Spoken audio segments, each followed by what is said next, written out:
Welcome to competition star. Hello dears, आज CGSI mains 2023 का exam हुआ है।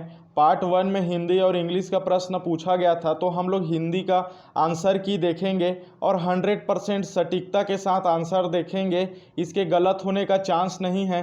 साथ में कई प्रश्नों का आप लोग को एनालाइज करके भी बताऊंगा कि वो कैसे सही हुआ, क्या रीज़न था उसके सही होने का, ठीक है। और कौन कौन सा जो एग्ज़ाम है उसमें ये क्वेश्चन पूछा गया है उसका भी बताऊंगा, क्योंकि एक दो जो क्वेश्चन है वो प्रीवियस ईयर से भी रिलेट होके आया हुआ है।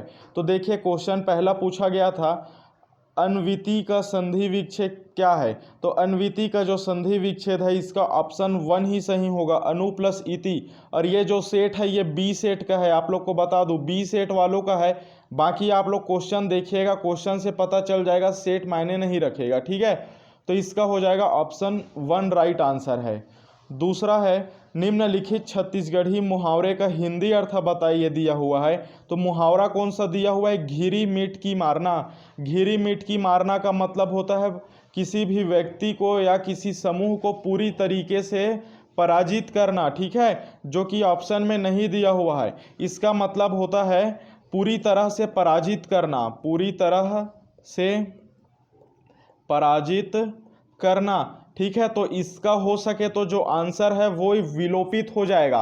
यदि विलोपित नहीं करेगा तो इसका जो राइट आंसर लेगा वो जल्दबाजी करना हो सकता है, ठीक है। लेकिन इसको मेरे ख्याल से विलोपित किया जाएगा, क्योंकि इसमें बहुत चीज़ हर तरीके से खोजा गया, अलग अलग एक्सपर्ट से पूछा गया, सभी का आंसर आया पूरी तरीके से पराजित करना, ठीक है, मतलब किसी भी व्यक्ति या समूह को हराना। नेक्स्ट है, निम्नलिखित शब्दों में से कौन सा अशुद्ध है।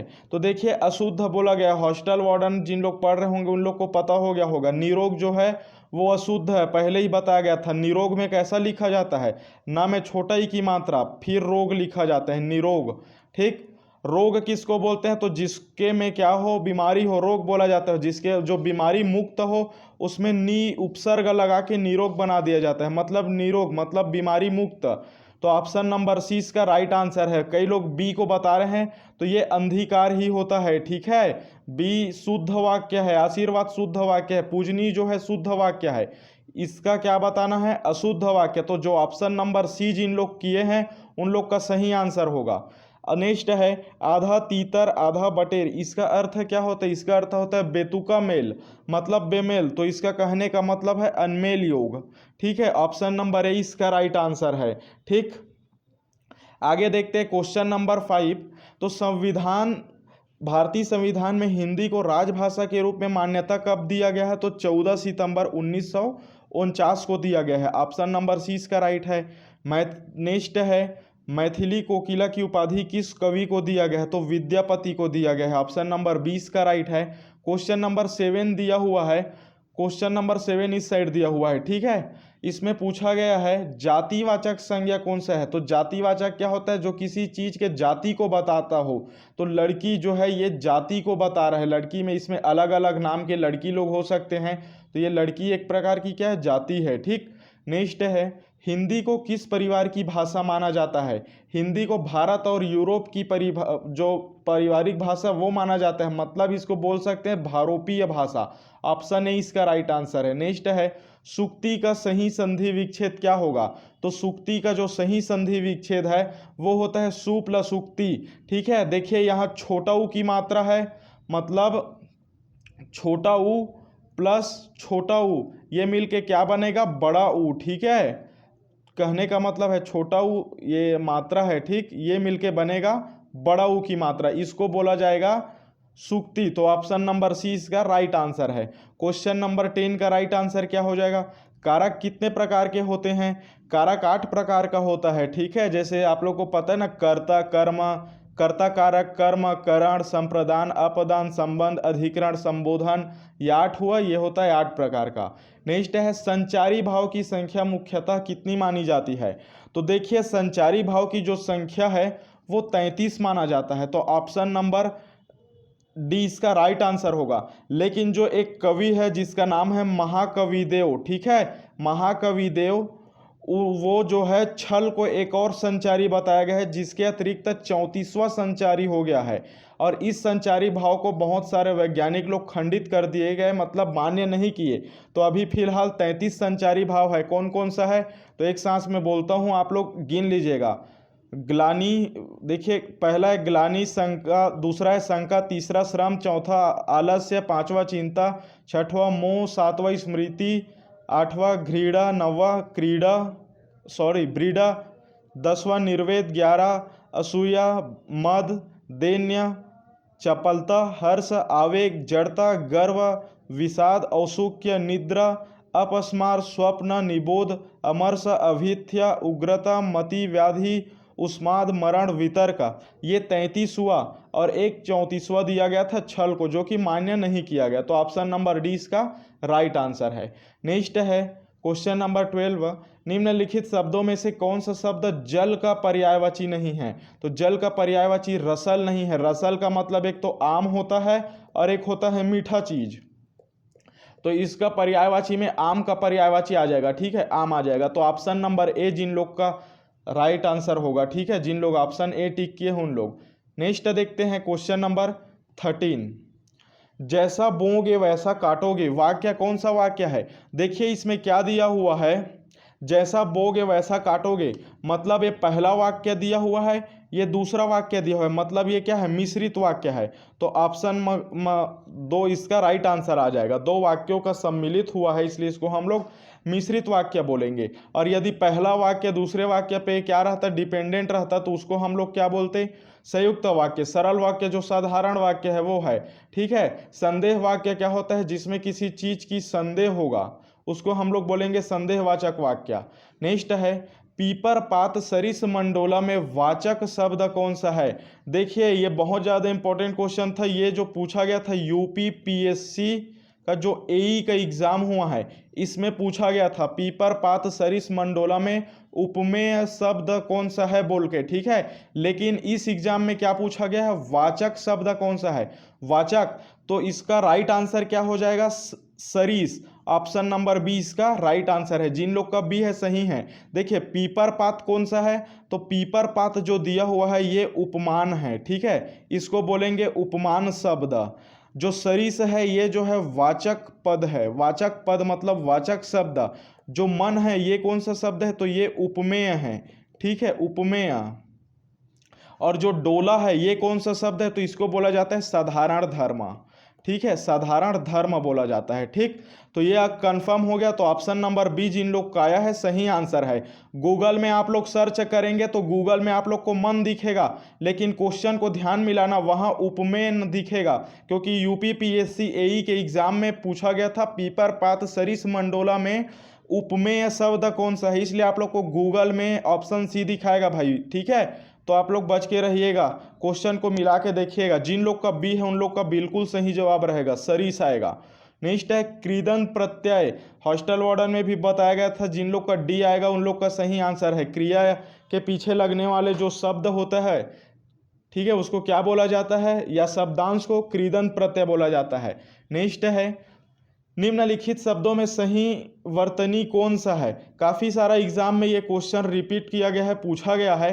तो इसका राइट आंसर क्या हो जाएगा, इसका राइट आंसर हो जाएगा उज्ज्वल, ठीक है। उ आधा जा फिर आधा जा उसके बाद पूरा व फिर ला, उज्ज्वल। इसका मतलब क्या होता है, इसका मतलब होता है जो जल कर प्रकाश दे रहा हो, ठीक है। उज्ज्वल का मतलब क्या होता है, जो जल कर प्रकाश दे रहा हो, ठीक है, प्रकाश दे रहा हो, उसको बोला जाएगा उज्ज्वल।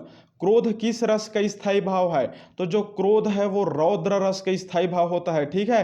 वीर रस का क्या होता है स्थायी भाव, उत्साह होता है। विभत्स का क्या होता है, जुगुप्सा होता है। करुणा का क्या होता है, शोक होता है, ठीक। आगे देखते हैं रोला के प्रत्येक चरण में कितनी मात्राएं होती है।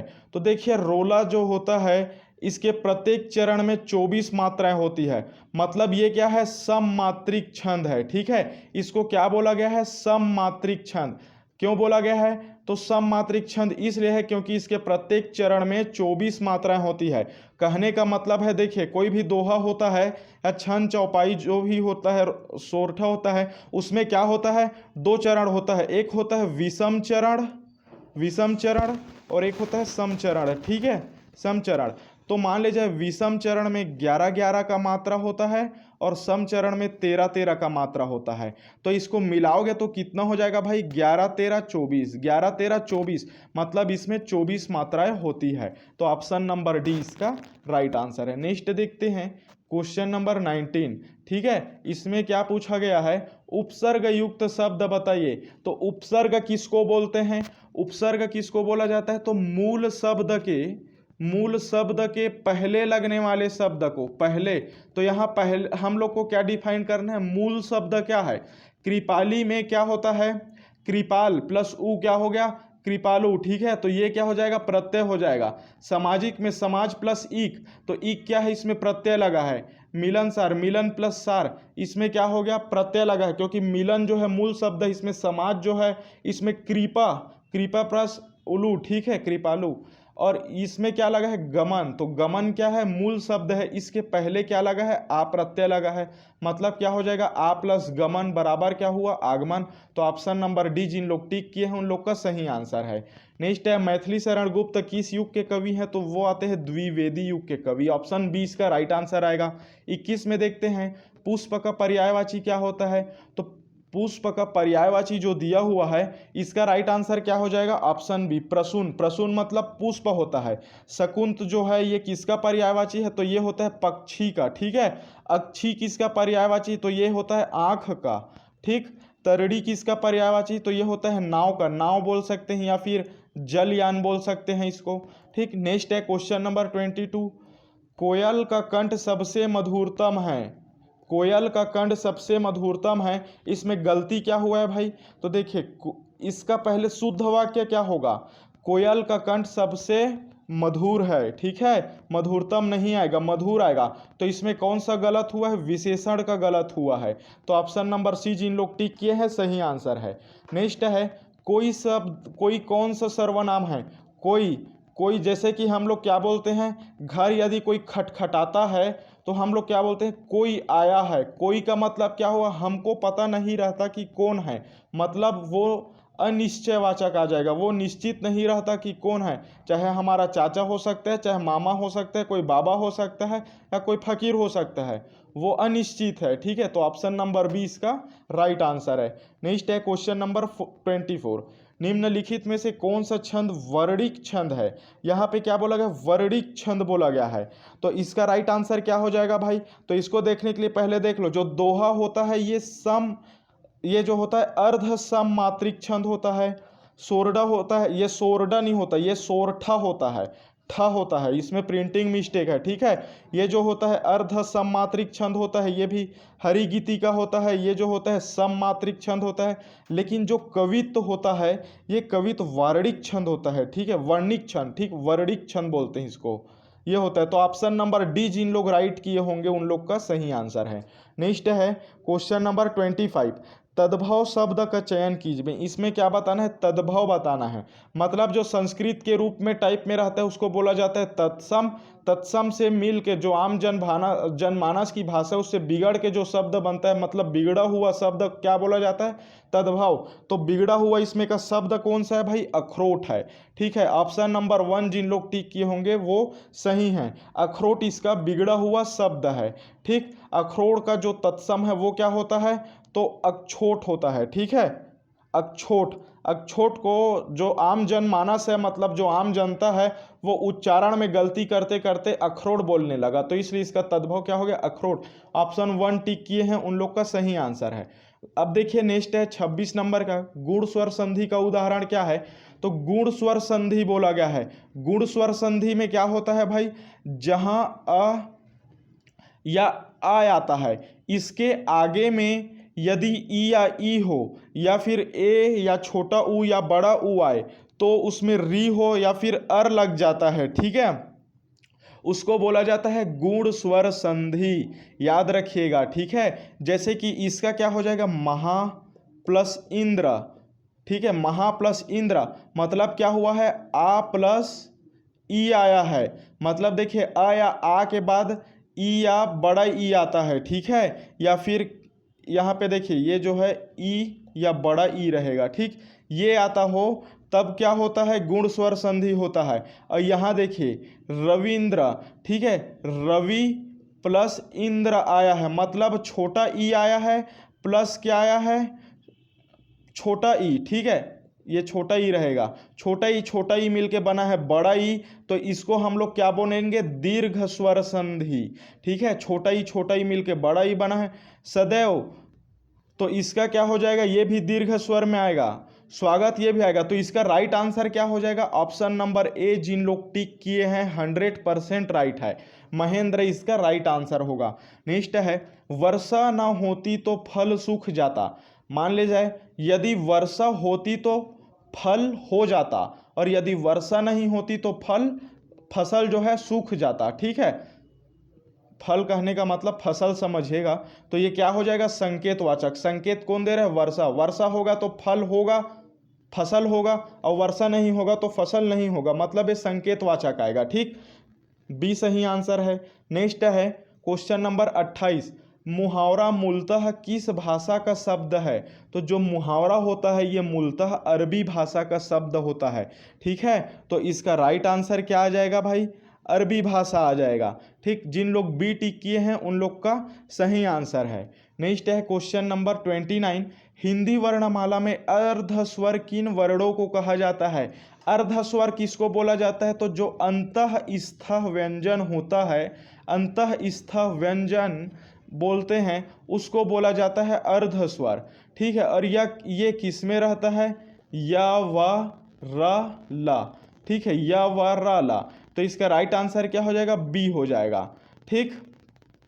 अर्धस्वर दिया हुआ है, अर्धस्वर, तो यहाँ पे ये समझना मत कि ये स्वर में से ही आएगा, तो ई ऊ हो जाएगा, ये स्वर है बोल के, ठीक है, ये आ जाएगा ऑप्शन नंबर बी इसका राइट आंसर होगा, ठीक। आगे देखते हैं क्वेश्चन नंबर 30। क्वेश्चन नंबर 30 में क्या पूछा गया है, तो देखिए रचनाओं में कौन सी रचना तुलसी की नहीं है। तो तुलसी की रचना नहीं है रामचंद्रिका। जो रामचंद्रिका है ये किसकी रचना है, केशव दास का, ठीक है, केशव दास की ये रचना है, ठीक। नेक्स्ट है, पेड़ से फल गिरा इस वाक्य में किस कारक की विभक्ति है। ये मैं आप लोग को हिंदी का पटवारी वाले सेक्शन में बताया था मेरे ख्याल से। यदि यहाँ से का मतलब क्या है, देखिए यहाँ एक पेड़ है, ठीक है, पेड़ है, इस पेड़ से फल क्या हो रहा है, गिर रहा है, फल, मतलब से का यूज़ क्यों हो रहा है, पेड़ से फल के अलग होने के लिए। जब से का यूज़ अलग होने के लिए यूज़ होता है तो वहाँ अपदान कारक आता है, ठीक है, ऑप्शन नंबर डी इसका राइट आंसर होगा, ठीक, अलग होने का बोध हो रहा है। नेक्स्ट है क्वेश्चन नंबर 32, धातु या शब्द के अंत में जोड़े जाने वाले शब्दांश को प्रत्यय कहा जाता है। बिल्कुल आप लोग को पता होगा। नेक्स्ट है, रीति युक्त काव्य धारा के कवि कौन हैं। तो रीति युक्त जो काव्य धारा है इसके कवि है केशव दास, ऑप्शन नंबर ए इसका राइट आंसर है। नेक्स्ट है, रीतिरात्मक काव्य यह उक्ति किस आचार्य की है। तो ये जो युक्ति है ये रीति सिद्धांत का जो प्रवर्तक है, रीति सिद्धांत का प्रवर्तक किसको माने जाता है, आचार्य वामन को। तो ऑप्शन नंबर सी इसका राइट आंसर होगा, ठीक है, रीति सिद्धांत के प्रवर्तक आचार्य माने जाते हैं वामन, ठीक। नेक्स्ट है क्वेश्चन नंबर 35, निम्नलिखित में से कौन सी रचना महाकाव्य है। यहाँ क्या बोला गया है, महाकाव्य। तो जो साकेत है ये क्या है, महाकाव्य है। बाकी ये जो 3 दिया हुआ है ये खंड काव्य है, ठीक है, क्योंकि ये अलग अलग खंड में है इसलिए इसको बोलेंगे खंड काव्य। और ये जो है एक ही खंड, मतलब खंड नहीं बोल सकते, एक ही चीज में पूर्ण है तो इसको बोलेंगे महाकाव्य। साकेत महाकाव्य है, ठीक है। और इसको लिखा कौन है, तो इसको लिखा गया है जगत गुरु मैथिली शरण गुप्त के द्वारा 12 सर्गों में इसको लिखा गया है, याद रखिएगा 12 सर्गों में। नेक्स्ट है क्वेश्चन नंबर 36, चरण कमल बंदव हरि राई पंक्ति में कौन सा अलंकार है भाई। तो जहां उपमेय को उपमान का रूप दिया गया है, क्या दिया गया है, चरण कमल बंदव हरि राई, मतलब जो चरण है वो हरि के समान है, ठीक है, पूजा करने के लायक। तो ये क्या हो रहा है, उपमेय को उपमान के रूप में दिखाया गया है। तो यहाँ कौन सा आ जाएगा, रूपक अलंकार आ जाएगा। ऑप्शन नंबर सी जिन लोग टिक किए हैं बिल्कुल सही आंसर है, ठीक है। नेक्स्ट देखते हैं, अभ्युदय शब्द में उपसर्ग क्या है, तो इसका संधि विच्छेद क्या हो जाएगा, अभी, अभी प्लस उदय, ठीक है, अभी प्लस उदय मिलके क्या बनता है, अभ्युदय। तो ऑप्शन बी इसका उपसर्ग होगा, बी टिक किए हैं, सही आंसर है। नेक्स्ट है, हिंदी वर्णमाला में अड़ा और अड़ा, ठीक है, ध्वनि को क्या कहा जाता है। देखिए जो अड़ा वाला इस टाइप का है ये क्या है, अल्प प्राण है, और जो इस टाइप का है ये क्या है, महाप्राण है। तो इसको क्या बोला जाता है, इसको एक तौर पे देखिए, इसको बोला जाता है ताड़ नाचता, ठीक है, ताड़ नजात, ताड़ नजात ध्वनि बोला जाता है, और ताड़ नजात ध्वनि को बोला जाता है उत्क्षिप्त ध्वनि।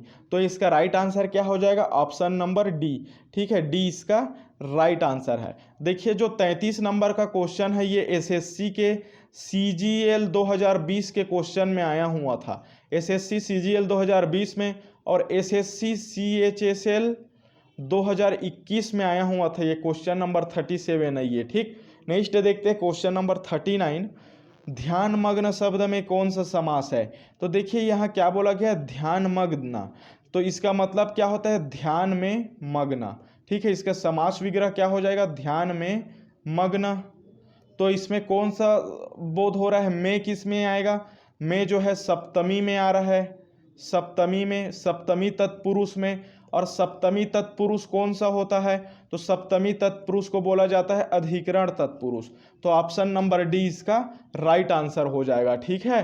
कर्ता ने कर्म को के पे ये से के द्वारा अपदान सपदान, ये अधिकरण संबोधन, ये सब आप लोग को कारक में ये पढ़ोगे तब समझ में आ जाएगा सप्तमी में, ठीक है। तो ये जिन लोग डी किए हैं अधिकरण तत्पुरुष समास सही आएगा उन लोग का। नेक्स्ट है क्वेश्चन नंबर 40, छंद के संदर्भ में यति का अर्थ क्या होता है। देखिए यति क्या होता है, तो मैं बता दूं आप लोग को कि जो किसी भी पाठ होता है उसको हम लोग पढ़ते हैं, ठीक है, तो बीच में अल्प विराम होता है, जिसके वजह से कुछ समय के लिए हम लोग को क्या होना पड़ता है, विराम लेना पड़ता है, रुकना पड़ता है। फिर पूर्ण विराम आता है, उसमें भी हम लोग को विराम लेना पड़ता है, रुकना पड़ता है। तो इसी विराम को यति बोलते हैं। तो ऑप्शन नंबर सी इसका राइट आंसर है। यदि इसको मैं परिभाषित करूँ तो क्या हो जाएगा, किसी पद्य या पाठ, किसी पद्य को पाठ करते समय गति को तोड़कर जो विराम दिया जाता है उसे यति कहते हैं, ठीक है। पद्य पाठ करते समय गति को तोड़ के जो विराम देते हैं उसको ही यति कहा जाता है। ऑप्शन नंबर सी वाले का सही आंसर है। नेक्स्ट है, निम्नलिखित शब्दों में सही वर्तनी का चयन कीजिए। देखिए सही वर्तनी, तो इसका मैं बता दूं आप लोग को, संस्कृत जो व्याकरण है इसमें लिखने का नियम क्या है। तो इसमें लिखने का भी अलग नियम है। यदि किसी शब्द में ईत प्रत्यय हो, ठीक है, ईत प्रत्यय आए तो र का री में परिवर्तन हो जाता है, र जो है ये री में बदल जाता है। जैसे कि क्या हो जाएगा, ग्रह, ठीक है, जो ग्रह है ये दिया हुआ है और इसमें हम लोग ग्रहित एक वर्ड है, ठीक है, गृहित करके एक वर्ड है, सॉरी ये बड़ई की मात्रा रहेगा, हिंदी पढ़ रहे हैं तो मात्रा फोकस करना पड़ेगा, ठीक है, गृहित है, ठीक। तो इसमें बड़ई की मात्रा आ रहा है ना गृहित में, तो बड़ई की मात्रा है, तो ये जो र है ये री में बदल जाएगा, तो ये क्या हो जाएगा, गृहित, ठीक है। तो इसका क्या आ जाएगा, अनु प्लस गृहित, अनुगृहित। ऑप्शन नंबर ये इसका राइट आंसर है। क्यों ये होगा, क्योंकि देखिए लास्ट में क्या हो, एक छोटा ही दिया है, एक बड़ा ही दिया है, एक बड़ा ही दिया है, एक छोटा ही। तो हम लोग को जो संस्कृत व्याकरण का नियम है वो बोलता है कि बड़ा ईत जो आए उसके पहले यदि कोई र हो, जैसे कि ये आरएफ का मात्रा र दिया हुआ है, ये री में बदल जाएगा, ठीक है। तो ये क्या में बदल जाएगा, री में बदल जाएगा। तो ऑप्शन नंबर बी इसका राइट हो जाएगा। जिन लोग बी टिक किए हैं उन लोग का 100% राइट है। सूर्य कौन सा शब्द है भाई, तो सूर्य जो शब्द है वो तो सभी को पता है, तत्सम शब्द है, ठीक है। हिंदी के लिए जो निर्देश दिया गया है कौन से संविधान के आर्टिकल अनुच्छेद में दिया गया है, तो ये जो दिया हुआ है अनुच्छेद 43(1) के तहत दिया हुआ है। ऑप्शन नंबर सी इसका राइट है। कवि शब्द का स्त्रीलिंग हो जाएगा कवयित्री। ऑप्शन नंबर बी इसका राइट आएगा। ठीक है, ये जो है पूछा गया था दिल्ली फॉरेस्ट गार्ड 2020 के एग्जाम में ये क्वेश्चन पूछा गया था। ठीक, नेक्स्ट देखते हैं क्वेश्चन नंबर 45। निम्नलिखित भाषाओं में से किस भाषा की लिपि देवनागरी नहीं है? यहाँ हमको बताना है कि किसकी लिपि देवनागरी नहीं है, तो इसका राइट आंसर हो जाएगा पंजाबी, क्योंकि पंजाबी का जो लिपि है वो गुरुमुखी लिपि है। ठीक है, गुरुमुखी लिपि में आता है। और जो मराठी है, हिंदी, संस्कृत, ये देवनागरी लिपि है। नेक्स्ट है सूर्यकांत त्रिपाठी निराला की व्यंग्य प्रधान रचना है, तो यह है कुकुरमुत्ता। ठीक है, ऑप्शन नंबर सी जिन लोग टिक किए राइट आंसर है। क्वेश्चन नंबर 47, रिजू का विलोम क्या होता है? देखिए, रिजू का मतलब क्या होता है? सीधा या ईमानदार। तो जो टेढ़ा या फिर कुटिल टाइप का होता है उसको बोलेंगे वक्र। तो ऑप्शन नंबर सी जिन लोग टिक किए हैं सही आंसर है। अब देखिए, अर्थ के आधार पर वाक्य की कितने प्रकार होते हैं? तो अर्थ के आधार पे जो वाक्य होता है ये 8 प्रकार का होता है। बी सही आंसर है। नेक्स्ट देखते हैं आकाश में गोड़ू मढ़ाना, इसका सही अर्थ क्या है? तो इसका लगभग सही अर्थ होता है बड़ी बड़ी बातें करना। ठीक है, ये लगभग है, इसमें यदि कोई भी चेंज किया जाता है तो वो फाइनल आंसर की में आप लोग को पता चल जाएगा, लेकिन जहां तक इसका राइट आंसर डी होना चाहिए। ठीक, नेक्स्ट देखते हैं उपन्यास राग दरबारी के लेखक कौन है? तो राग दरबारी के जो लेखक है वो है श्रीलाल शुक्ल। ठीक है, श्रीलाल शुक्ल जो है इसके लेखक है। नेक्स्ट है चतुर्भुज शब्द में कौन सा समास है? तो चतुर्भुज तो एकदम इजी सा वर्ड है, द्विगु समास है। ठीक है, द्वंद्व समास का उदाहरण कौन सा है? तो द्वंद्व समास का उदाहरण है रामकृष्ण। 53 नंबर का सार लेखन में मूल रचना का होता है। तो सार लेखन में मूल रचना कितने का होता है? 1/3 का। ठीक है, 1/3 होता है, तो ऑप्शन सी राइट आंसर है। नेक्स्ट है निम्नलिखित में अविकारी शब्द कौन सा है?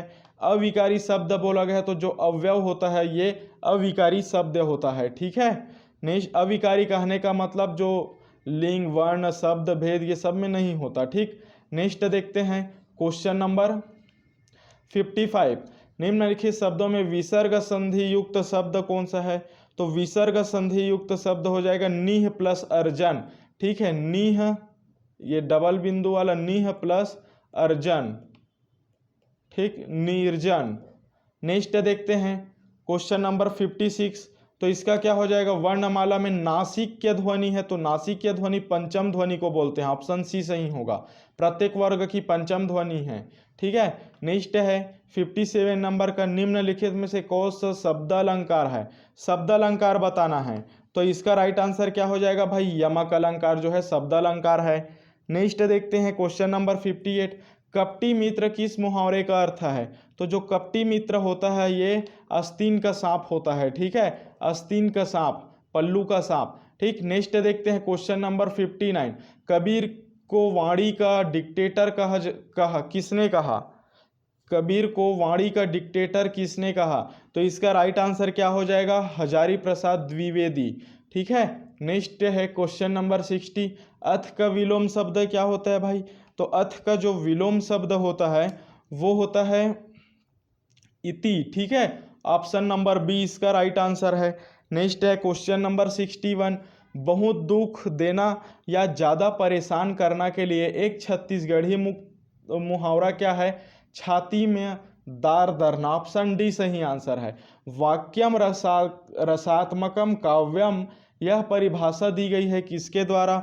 तो जो दिया गया है वो है ऑप्शन नंबर बी विश्वनाथ द्वारा। और देखिए यहाँ दिया है छत्तीसगढ़ी का मुहावरा, इसलिए छाती में दार दरना है। हिंदी मुहावरा में पूछेगा तो छाती पर मूंग दलना आता है। ठीक है, वही मीनिंग है। नेक्स्ट है क्वेश्चन नंबर 63। निम्नलिखित उपन्यास में से प्रेमचंद का उपन्यास है, तो प्रेमचंद का उपन्यास क्या है भाई? कर्म भूमि। ऑप्शन डी सही है। तो इस प्रकार ये जो 63 क्वेश्चन है ये एसआई का आंसर की है, जिसमें 100% सटीकता के साथ आप लोग को बताया गया है। ये अदर एग्जाम वाले के लिए भी यूजफुल होगा, या आप लोग अदर किस एग्जाम की तैयारी कर रहे हैं उसके लिए भी यूजफुल है। ठीक है, तो आप सीधा मिलते हैं क्लास में, या फिर यदि आप लोग को नेक्स्ट आंसर की चाहिए इंग्लिश का तो कमेंट करके बताइएगा। ठीक है, कमेंट करके बताइएगा, जितना ज़्यादा आप लोग को फीडबैक होगा उतना जल्दी जल्दी आप लोग को आंसर की प्रोवाइड कराया जाएगा। ठीक, तो मिलते हैं नेक्स्ट क्लास में।